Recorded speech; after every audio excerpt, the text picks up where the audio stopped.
Welcome to Not Milk Never Milk. Subscribe if you're lactose intolerant. You'll start by confirming the iPad is unlocked and updated. This prevents unexpected behavior during layout changes.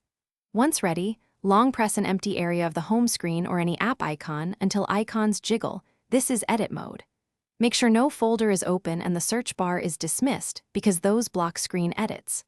While icons are jiggling, you can drag, stack, or press the plus to add widgets, follow the visual cues, and proceed to reorganize apps. Now that you're editing, drag an app to the screen edge to move it between pages, drop into the dock for quick access. If you want widgets, tap the plus button in the top left, pick a widget size and tap Add Widget. Widgets explain content at a glance, so choose what saves time.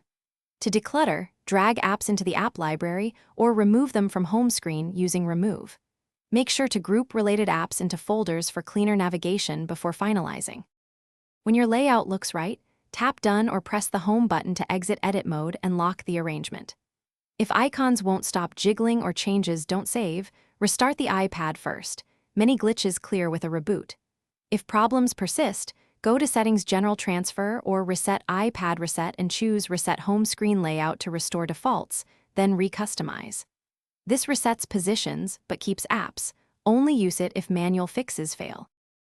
Thanks for watching. If this was helpful, leave a like and consider subscribing. See you next time.